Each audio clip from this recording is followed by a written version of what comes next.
주님의 크신 사랑 영원히 찬양하리라. 영원히 찬양하리라. 아름다우신 오 놀라우신 영원할 수 없는 사랑 오 위대하신 하나님의 사랑 영원히 찬양하리.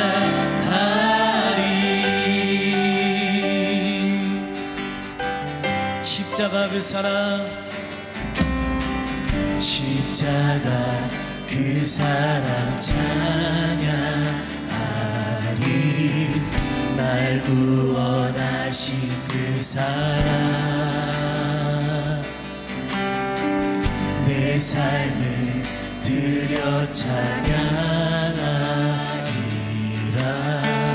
놀라우신 주의 사랑 십자가 그 사랑 찬양하리. 십자가 그 사랑 찬양하리. 날 구원하신 그 사랑 내 삶을 드려 찬양하리라. 놀라우신 주의 사랑 영원히 찬양하리라. 영원히 찬양하리라. 아름다우신 오 놀라우신 영원할 수 없는 사랑 오 위대하신 하나님의 사랑 영원히 찬양하리. 아름다우신 오 놀라우신 영원할 수 없는 사랑 오 위대하신 하나님의 사랑 영원히 찬양하리. 주와 같은 분 없네. 주와 같은 분은 없네. 이 세상 그 누구도 주와 같은 분은 없네. 누구도 이길 수 없네. 주와 같은 분은 없네. 이 세상 그 누구도 주와 같은 분은 없네. 누구도 비길 수 없네. 아름다우신 오 놀라우신 영원할 수 없는 사랑 오 위대하신 하나님의 사랑 영원히 찬양. 다시 한번 믿음으로 선포합니다. 아름다우신 오 놀라우신 영원할 수 없는 사랑 오 위대하신 하나님의 사랑 영원히 다시 한번 믿음으로 선포합니다. 아름다우신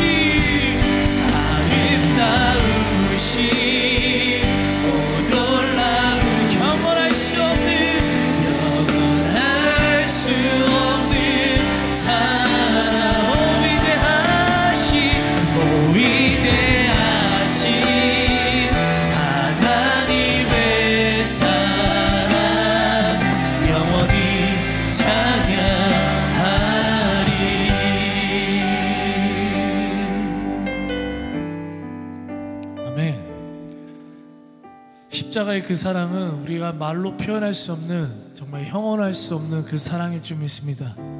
우리 또한 그 주님의 십자가 우리가 대신 지고, 또한 주님 앞에 부르심에 감사함으로 믿음으로 반응하여서 나며 주님께 영광 돌리는 우리의 신앙이 되길 여러분들 간절히 소망합니다. 아멘. 이 시간 일어나라 주의 백성, 하나님께 찬양의 영광 돌리겠습니다.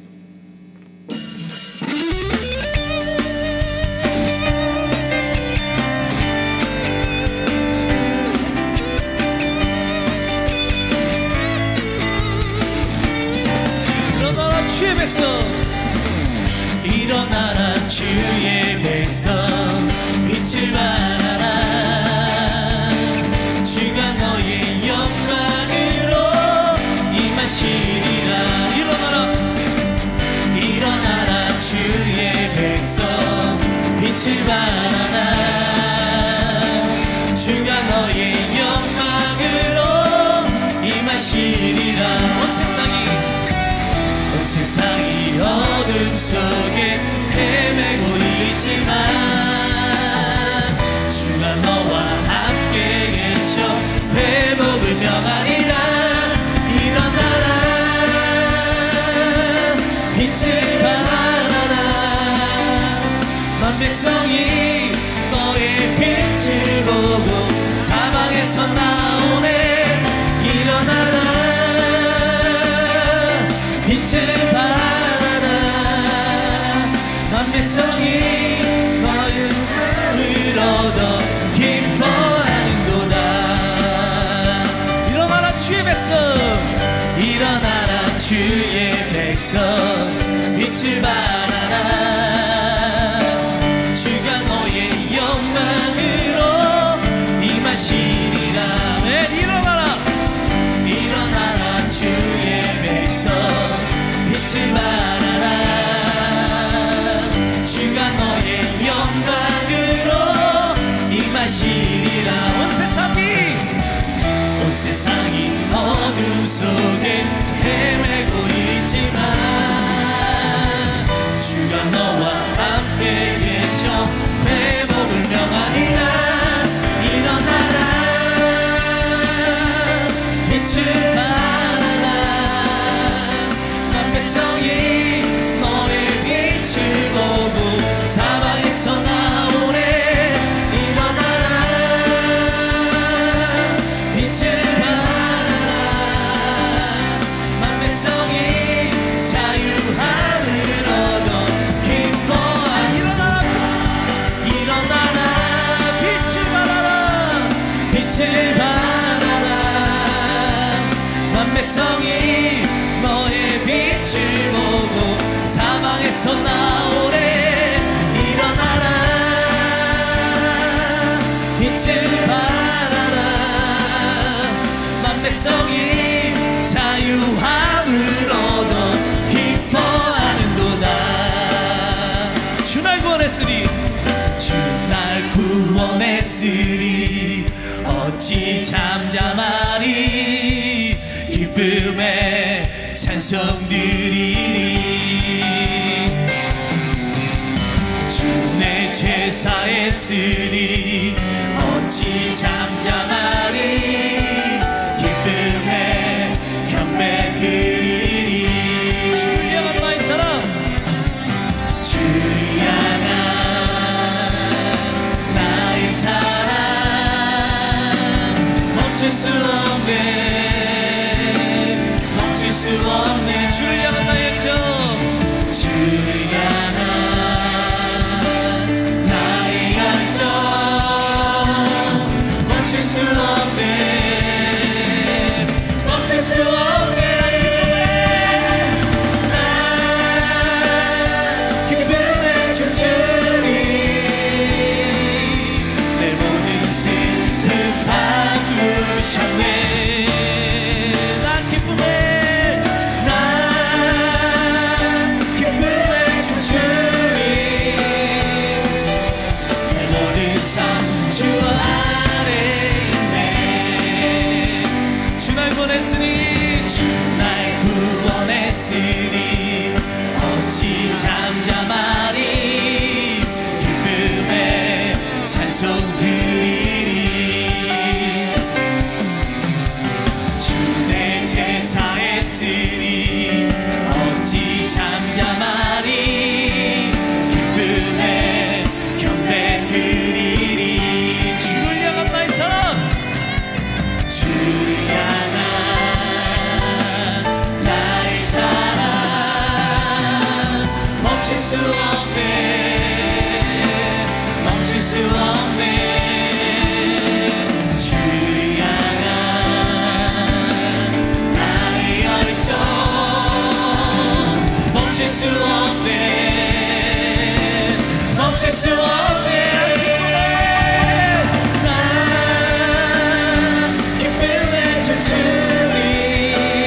수 없네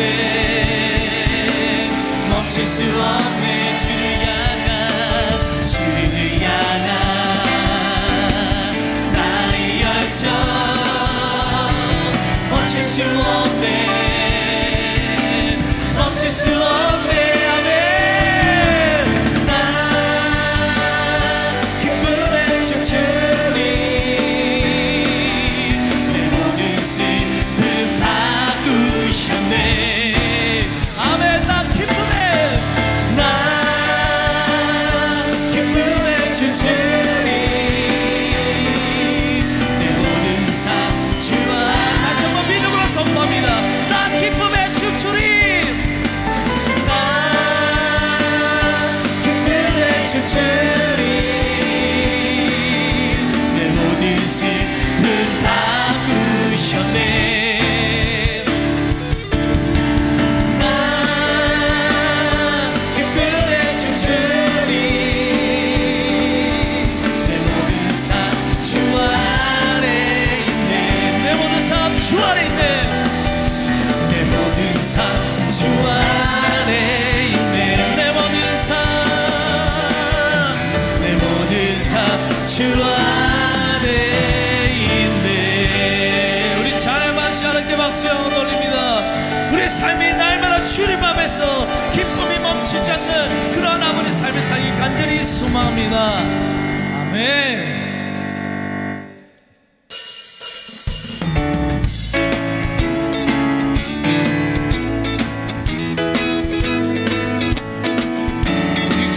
보혈의 피가 우리를 자유케 하고 우리의 모든 문제를 해결할 줄 믿습니다 죄에서 자유를 얻게 하는 보혈의 능력 주의 보혈 시험을 이기고 승리하니 참 놀라운 능력이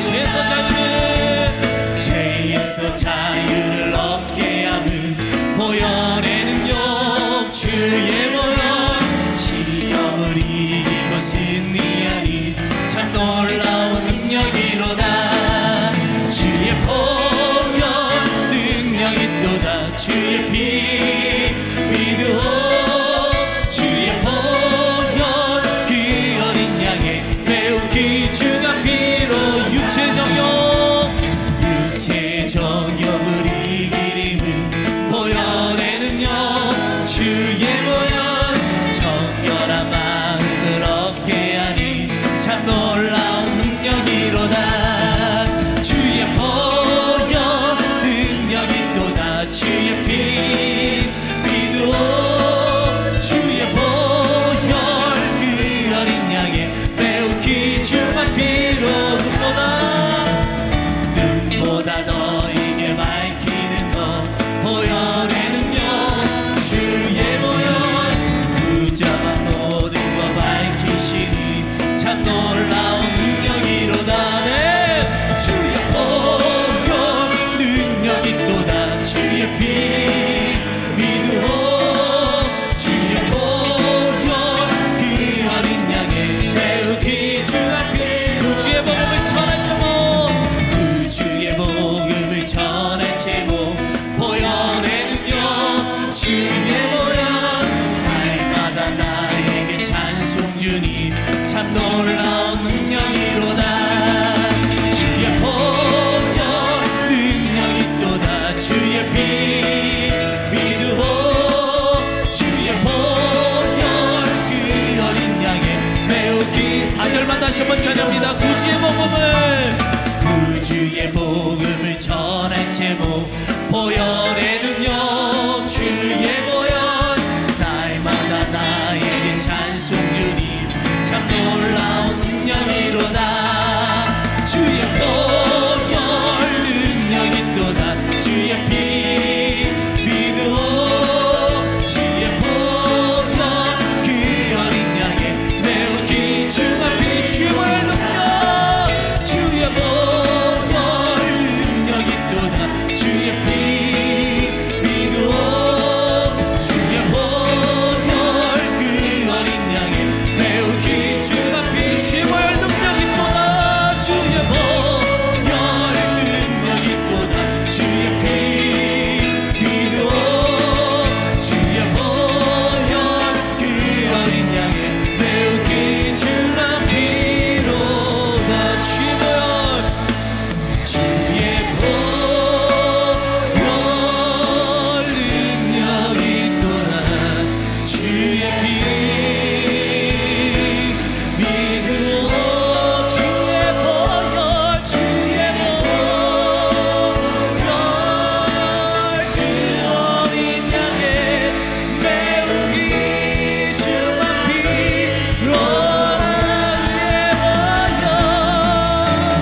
주의 보좌로 나갈 때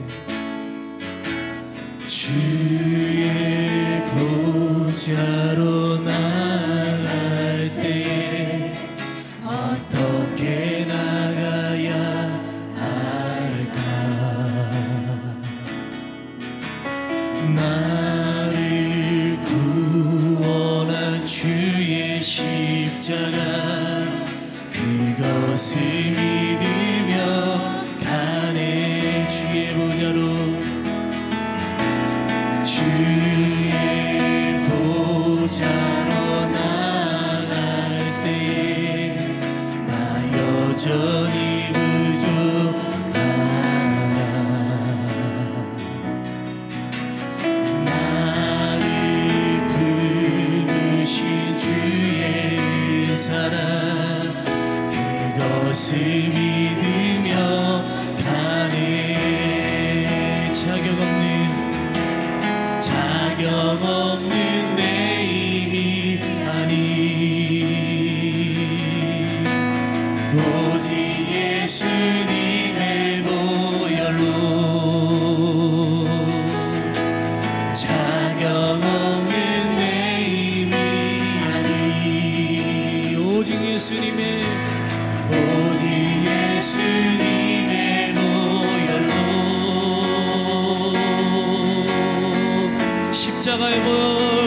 십자가의 보혈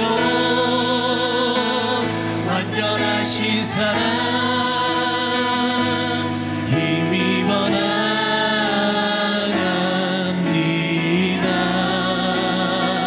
십자가의 보혈 완전하신 사랑 힘입어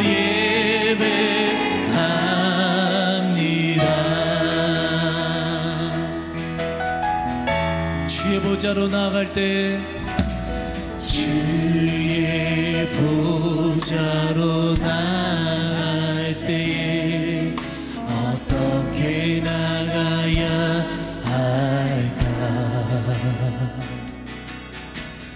나를 구원한 주의 십자가 그것을 믿으며 주의 보좌로 주의 보좌로 나갈 때에 나 여전히 부족하나. 나를 품으신 주의 그 사랑 그것을 믿으며 가네. 자격 없는 내 힘이 아니 오직 예수님의 보혈로 자격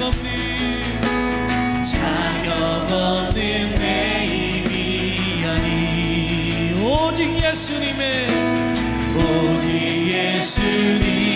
보혈로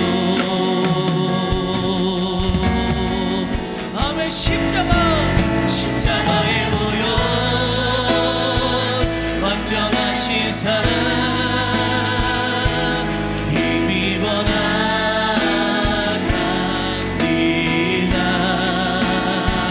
십자가의 보혈 완전하신 사랑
새롭게 세우시네. 주는 내 맘을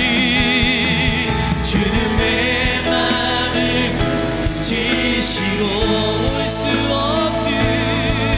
볼 수 없는 상처 만드시네.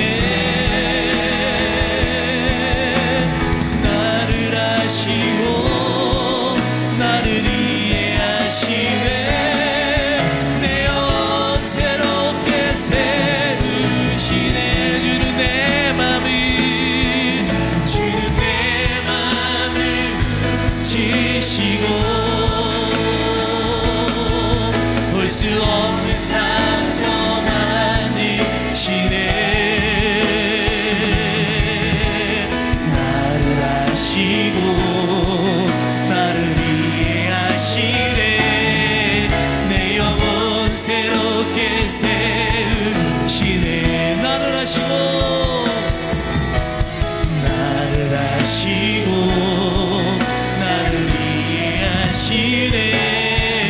내 영혼 새롭게 세우시네. 믿음으로 오늘도 주님의 은혜가 있게 해달라고, 말씀 가운데 그 은혜가 임하게 해달라고 주 한번 간절히 부르짖겠습니다. 주여. 오늘 주신 말씀 봉독하겠습니다. 누가복음 17장 1절에서 10절 말씀입니다. 누가복음 17장 1절에서 10절을 제가 한 절, 여러분이 한 절 교독하겠습니다. 예수께서 제자들에게 이르시되 실족하게 하는 것이 없을 수는 없으나 그렇게 하게 하는 자에게는 화로다.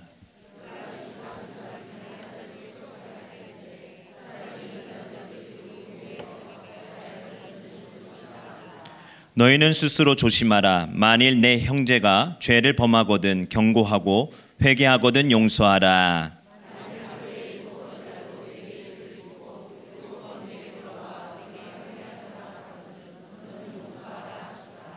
사도들이 주께 여짜오되 우리에게 믿음을 더하소서 하니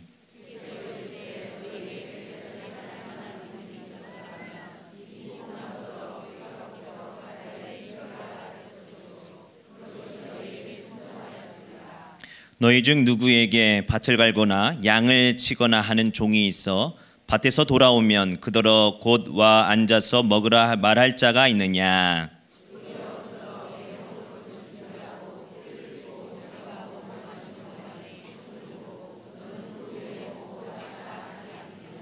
명한 대로 하였다고 종에게 감사하겠느냐?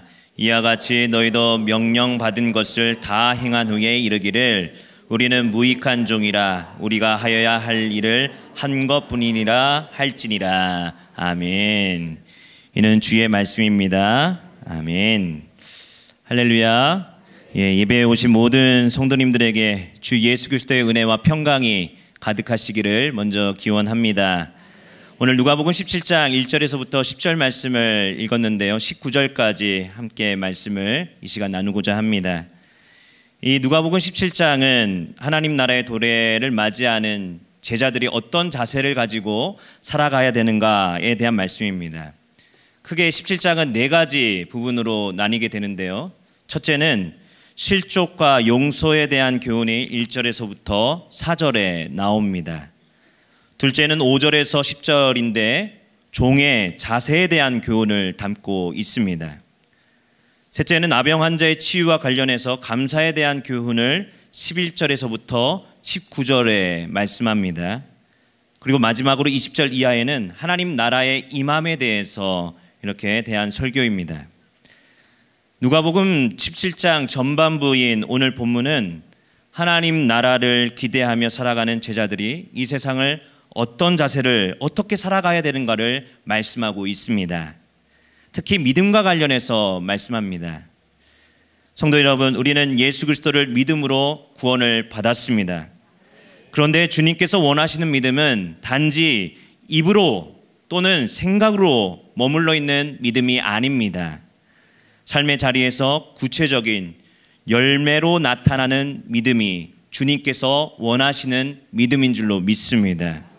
오늘 본문에서 주님은 믿음의 열매를 크게 2가지로 강조하십니다. 하나는 용서이고 다른 하나는 감사입니다. 바라기는 주님을 따라가는 저와 여러분 모두 용서와 감사의 열매를 맺기를 간절히 축원합니다.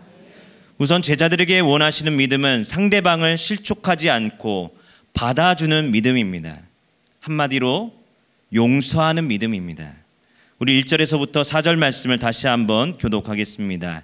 1절에서 4절을 제가 한 절, 여러분이 한 절 교독합니다. 예수께서 제자들에게 이르시되 실족하게 하는 것이 없을 수는 없으나 그렇게 하게 하는 자에게는 화로다.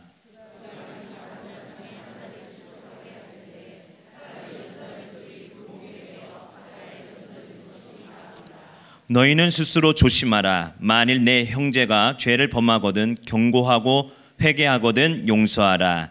만일 하루에 7번이라도 내게 죄를 짓고 7번 내게 돌아와 내가 회개하노라 하거든 너는 용서하라 하시더라. 아멘. 예수님은 제자들에게 실족하게 하는 것이 없을 수는 없다라고 현실적으로 말씀하십니다. 즉 실족하게 하는 일들이 오지 않는 것은 불가능하다라는 거죠. 여기서 실족하게 하는 일이라는 헬라어 단어는 스캔달라입니다. 이 스캔들이라는 말이 여기서 유래했습니다. 사람으로 하여금 넘어지게 하는 것을 의미합니다.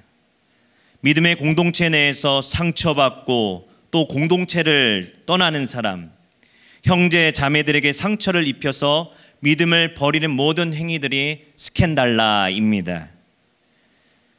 주님은 형제 자매에게 특히 작은 자로 이렇게 표현되고 있는 믿음이 연약한 사람들에게 상처를 입히지 않도록 조심하라 라고 말씀합니다. 왜냐하면 믿음이 연약한 자들, 그 사람들에게 상처를 입히는 것은 화가 있기 때문입니다. 여러분, 이렇게 말씀하시는 이유가 무엇이겠습니까? 주님은 공동체적으로 믿음이 연약한 자들을 실족하게 하는 죄의 위험성이 얼마나 큰 것인지를 아셨기 때문입니다. 그래서 이 작은 자 중에 하나를 실족하게 할진대 차라리 연자 맷돌을 목에 매어 바다에 던져지는 것이 낫다라고까지 하십니다.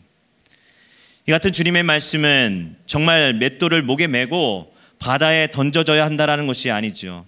제자 공동체 안에서 그만큼 형제를 실족하게 하는 죄가 중대하다라는 것을 일러주는 말씀입니다. 성도 여러분, 믿음의 길을 걸어갈 때에 특별히 공동체 안에서 우리가 잊지 말아야 될 것이 있어요. 그것은 바로 상대방을 향한 배려인 줄로 믿습니다. 믿음이 강한 사람은 자신이 가지고 있는 신앙의 원리를 가지고 아직 신앙 지식이 없는 아니면 연약한 지체들을 향해 상처를 주기 쉽습니다. 우리 그리스도인들은 작은 자를 배려하는 사람들입니다. 배려라는 말은 나의 입장에서가 아니라 상대방의 입장에 서서 한 번 더 생각하고 또 말하고 행동하는 것입니다. 가정과 직장과 교회 안에서 형제에게 자매에게 상처를 주는 일이 없을 수는 없습니다. 하지만 우리는 공동체 안에서 상대방을 넘어뜨리지 않도록 늘 말과 행동을 조심해야 합니다. 여러분, 교회는 특별히 다양한 사람들이 모인 곳입니다. 어떤 사람들은 개혁적인 성향을 가지고 있는가 하면 또 평화주의자가 있어요. 그리고 모든 갈등을 중재하는 사람들도 교회 안에 분명히 있습니다. 이런 다양함 속에서 일치를 이룰 수 있는 것은 건의가 아니라 경청함에서부터 나오는 것입니다. 그런데 갈등을 겪는 이유는 다른 사람의 소리에 귀를 기울이기보다는 자신의 권위를 내세울 때가 많습니다. 물론 진리에 대해서는 우리는 확고해야 합니다. 하지만 구원의 문제가 아닌 그 이외의 문제들이라면 서로에게 귀를 기울이고 조율할 줄 알아야 합니다. 이렇게 서로를 받아주는 것을 뭐라고 합니까? 용서라고 합니다. 예수님은 형제 용서에 관한 말씀을 3절에서부터 4절에 일러주시는데 만일 내 형제가 죄를 범하거든 경고하고 회개하거든 용서하라 라고 말씀하십니다. 여기서 주목해야 될 것이 있어요. 예수님은 죄를 무조건적으로 용서하라고 하지 않으십니다. 죄는 회개할 때, 잘못을 고백했을 때 용서가 가능합니다. 그래서 죄를 지은 사람에게는 경고하라라고 말씀하십니다.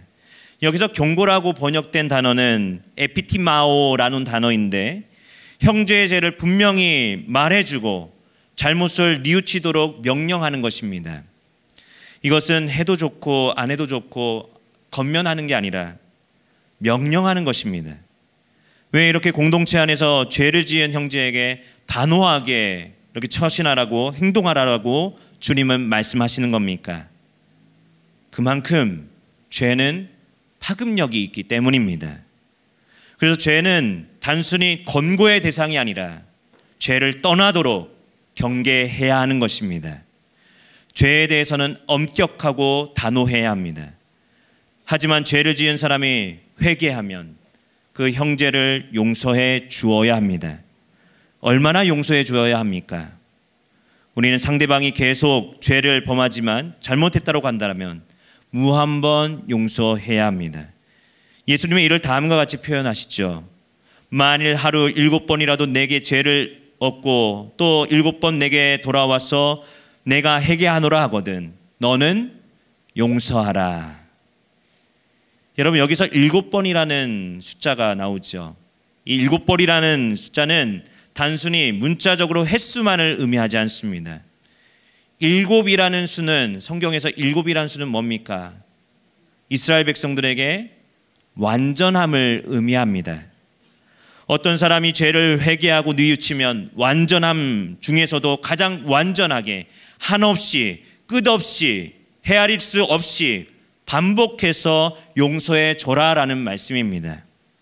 무엇인가를 죄를 저지른 사람이 와서 내가 회개합니다, 잘못했습니다 라고 말하기만 하면 회개에 합당한 진실한 행동이 보이기도 전에 일단 용서해 주어야 한다라는 겁니다.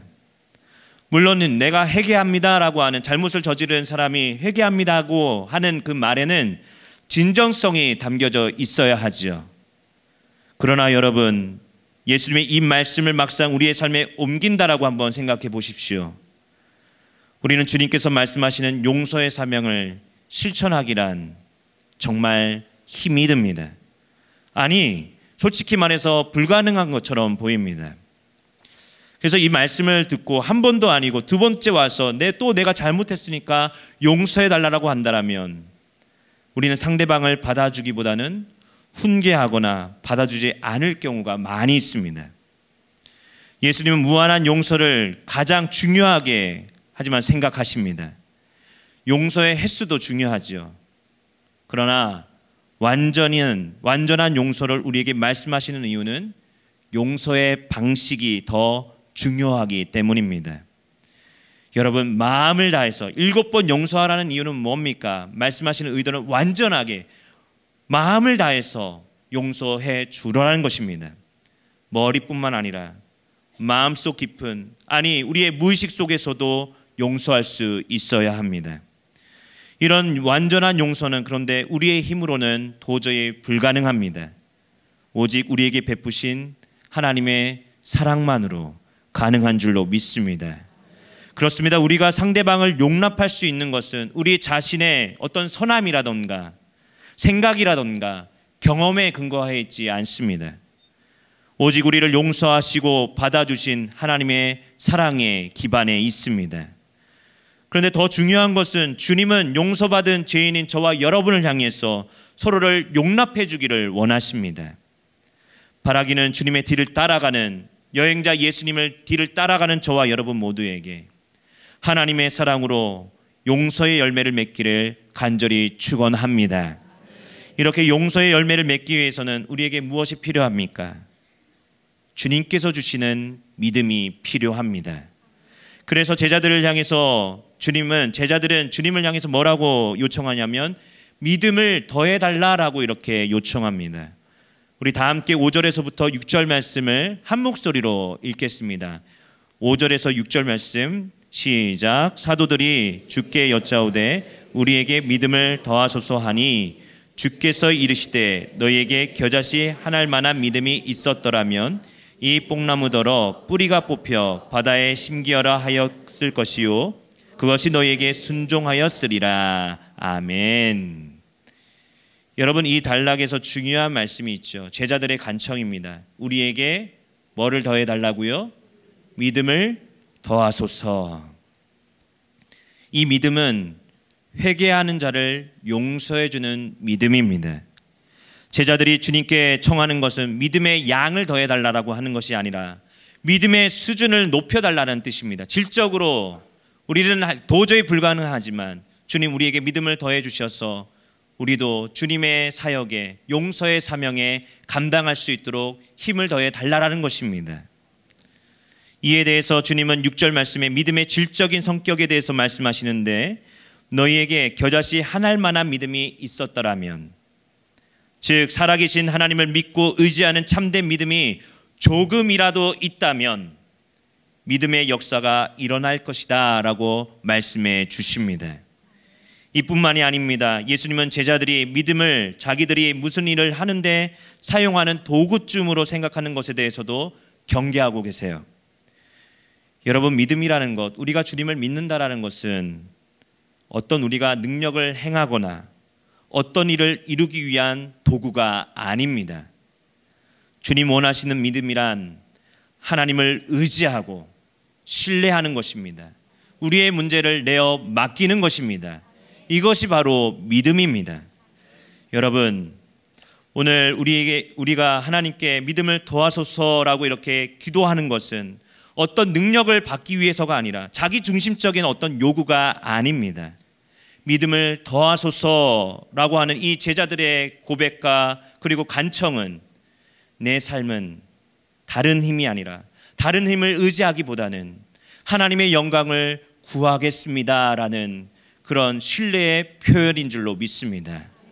여러분, 우리가 어떤 일을, 즉 내가 할 수 없는 일을 했을 때에도 그것은 내 힘으로, 내 능력으로, 내 믿음으로 했다고 하지 않고 제가 한 일은 그저 당연히 해야 할 뿐이고 이 모든 일은 주님께서 하셨습니다 라고 고백할 수 있는 저와 성도님들 되시기를 간절히 소망합니다. 이런 맥락에서 예수님은 밭에서 돌아온 종의 비유를 7절에서부터 10절에서 하시는 겁니다. 우리 다 함께 7절에서부터 10절 말씀을 이번에는 제가 한 절, 여러분이 한 절 교독하겠습니다.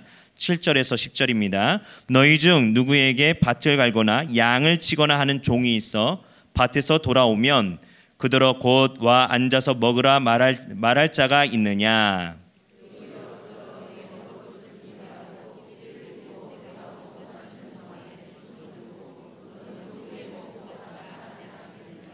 명한 대로 하였다고 종에게 감사하겠느냐? 이와 같이 너희도 명령받은 것을 다 행한 후에 이르기를 우리는 무익한 종이라 우리가 하여야 할 일을 한 것뿐이라 할지니라. 아멘.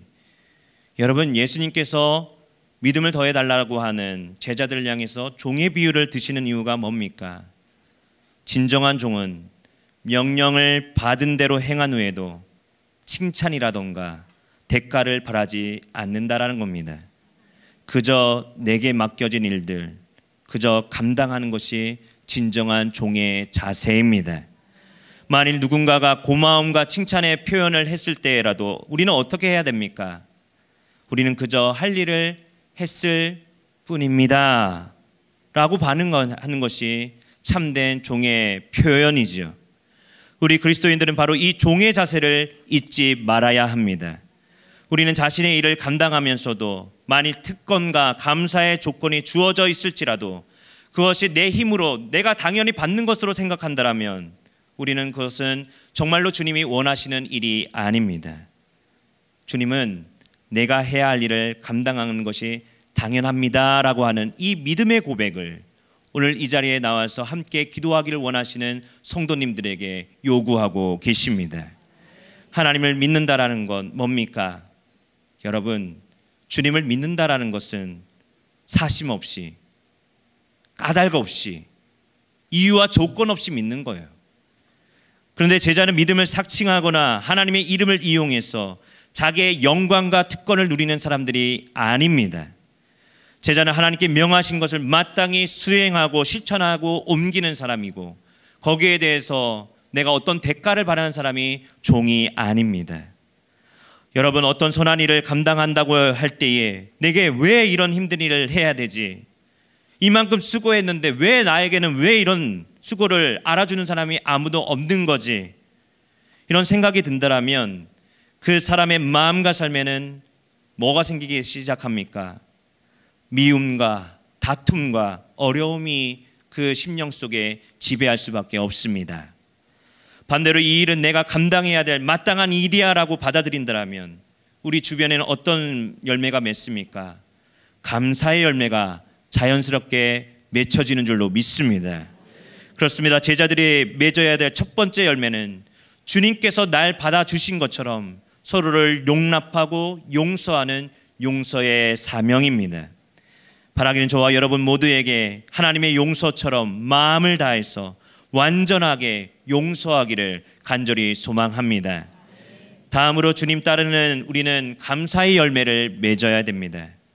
오늘 본문 단락 밑에 보면 예수님은 예루살렘으로 가시는 도중에 여행자 예수님의 모습을 누가가 증언하고 있는데 11절 말씀에 보면 사마리아와 갈릴리 사이로 지나가셨다라고 보도하고 있습니다. 예수께서 예루살렘으로 가실 때에 사마리아와 갈릴리 사이로 지나가시다가, 아마도 지금 예수님의 일행은 갈릴리 남부 지역과 사마리아 북부 지역 사이를 지나셨던 모양입니다. 그때 예수님께서 한 촌에 들어가셨는데 거기서 문둥병 10명이 예수님께 나와왔어요. 12절에서 13절 말씀에 보면 그들은 예수님을 보자마자 멀리 서서 소리를 질러대기 시작합니다. 예수 선생님이여 우리를 긍휼히 여겨 주옵소서라고 말입니다. 이렇게 멀리서 소리치는 이유가 뭡니까?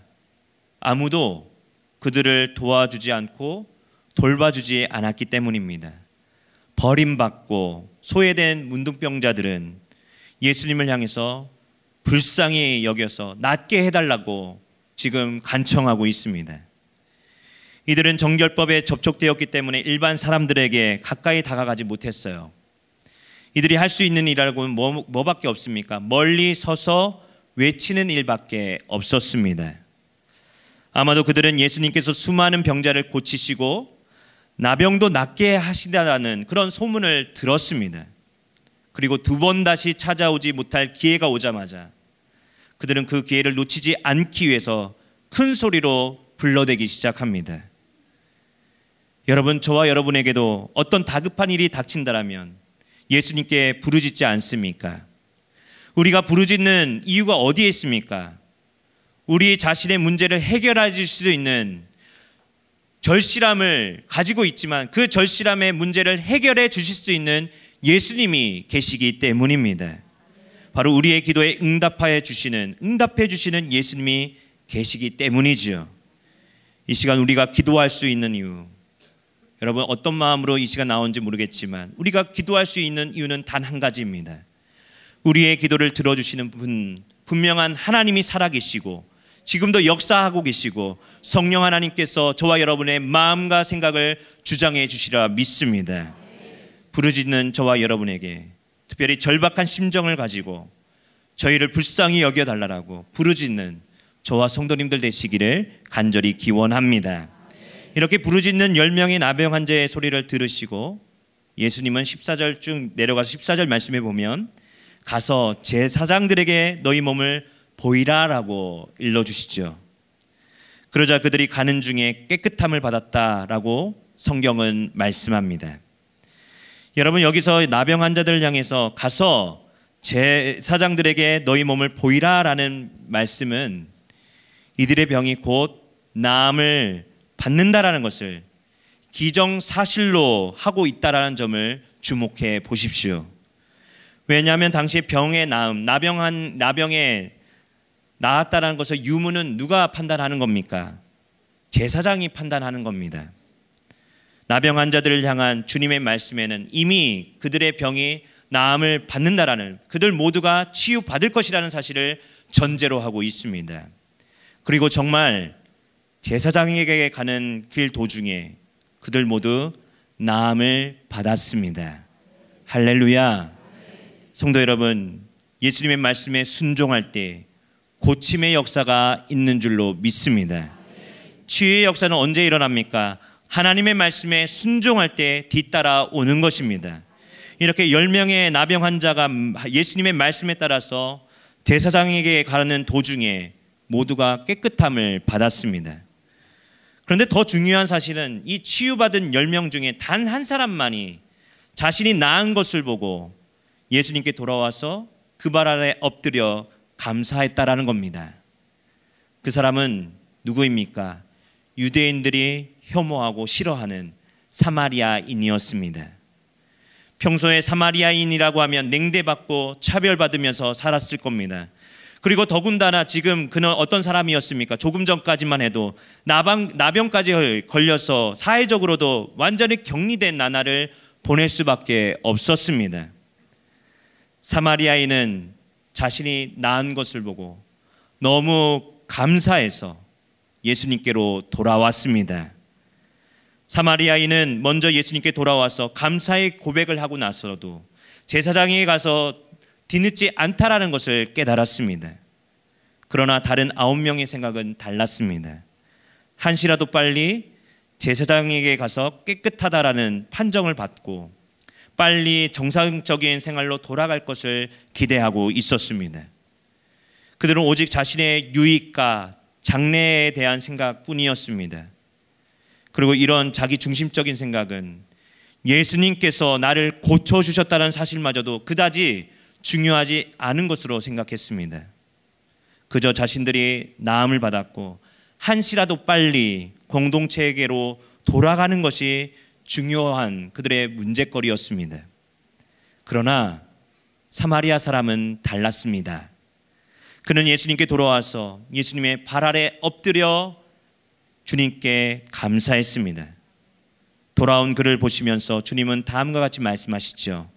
우리 17절과 18절 말씀 다 함께 한 목소리로 읽겠습니다. 17절과 18절입니다. 시작. 예수께서 대답하여 이르시되 10사람이 다 깨끗함을 받지 아니하였느냐? 그 9은 어디 있느냐? 이 이방인 외에는 하나님께 영광을 돌리러 돌아온 자가 없느냐 하시고. 아멘. 여러분, 예수님의 이 말씀에는 제자들이 맺어야 될 또 다른 열매를 우리에게 알려주고 있습니다. 그것은 바로 감사의 열매인 줄로 믿습니다. 여러분, 하나님께 은혜 받는 것도 중요합니다. 하지만 은혜에 대한 응답하는 것, 어떻게 반응하는 것이 더 중요합니다. 감사는 하나님의 은혜에 대한 최고의 반응입니다. 그렇다면 우리는 어떻게 하나님의 은혜에 감사할 수 있습니까? 우선 이 모든 것이 하나님의 은혜이구나라고 깨닫는 마음이 중요합니다. 여러분, 10명의 사람들이 모두 나음을 받았어요. 그런데 9명은 제사장에게로 갔고 사마리아 사람 1명은 다시 주님께로 돌아왔습니다. 그 이유가 어디에 있겠습니까? 모두 다 나음을 받았는데, 다 은혜를 입었는데, 사마리아 사람은 자신이 나은 것이 하나님의 은혜라는 사실을 깨달았기 때문입니다. 나머지 9명은 은혜에 대한 깨달음이 없었습니다. 그래서 그들은 자신들이 나은 것이 당연한 것처럼 생각하고 살아갈 수도 있었습니다. 감사하지 못하고 그냥 자신들의 삶의 길을 간 것이죠. 그들은 나병을 고침을 받았지만 그들의 마음은 여전히 하나님의 은혜를 깨닫지 못했습니다. 그런데 여러분, 우리의 삶도 마찬가지 아닙니까? 은혜를 많이 받으면 받을수록 우리의 영적인 감각은 더욱더 깨어나고 주님께 영민하게 반응해야 되고 감사해야 되는데, 그러지 못하고 우리는 여전히 불평하고 불만하고 은혜가 당연한 것으로 우리는 생각할 때가 많이 있다는 겁니다. 성도 여러분, 우리가 깨달아야 할 은혜는 십자가의 크신 은혜인 줄로 믿습니다. 여러분, 우리 모두도 본문에 나오는 나병 환자들과 같은 존재들입니다. 주님이 고쳐주시지 않으면, 구원해 주시지 않으면 우리는 영원히 죽은 존재들입니다. 하지만 하나님은 은혜로 저와 여러분을 하나님의 자녀 삼아 주셨습니다. 여기 이 자리에 함께 예배하기 위해서 기도의 자리에 나온 것은 당연한 자리가 아닙니다.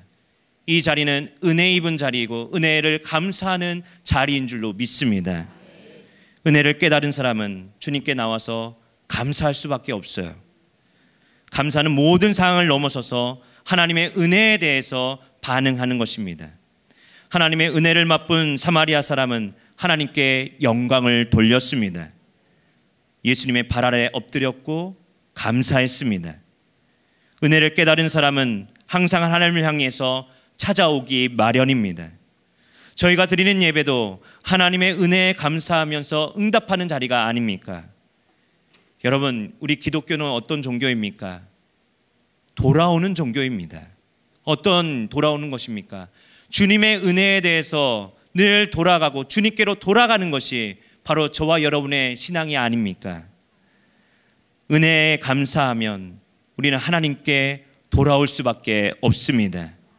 많은 사람들이 세상을 향해 또 자신의 발전을 위해서 노력하면서 고군분투하면서 이 세상을 살아갑니다. 때로는 낙심하기도 하고 방황하기도 합니다. 하지만 주님께 돌아오지 않으면 아무리 외형적으로 잘 나간다고 해도 거기에는 참된 만족도 없고 감사의 열매도 없습니다. 여러분, 은혜 받은 사람, 하나님의 구원의 은혜에 감사하는 사람은 자연스럽게 누가 뭐라고 해도 이 자리를 사모할 수밖에 없고 주님 앞에 찾아와서 엎드릴 수밖에 없습니다. 세상 살다가 힘들어도 새벽에 주님께 찾아가고, 세상에 살아가도 일주일의 중간인 수요일에 주님을 찾아가고, 한 주간의 삶을 마무리하면서 십자가의 은혜를 감사하면서 금요 예배의 자리에 하나님께 찾아와서 기도하고, 또 주님의 날, 거룩한 주님의 날을 맞이하면 하나님의 은총에 감사하면서 모든 것이 주님의 은혜입니다라고 감사하고 엎드리는 것, 바로 하나님의 은혜에 감사하는 예배인 줄로 믿습니다. 우리가 시간마다 예배하는 이유가 어디에 있습니까?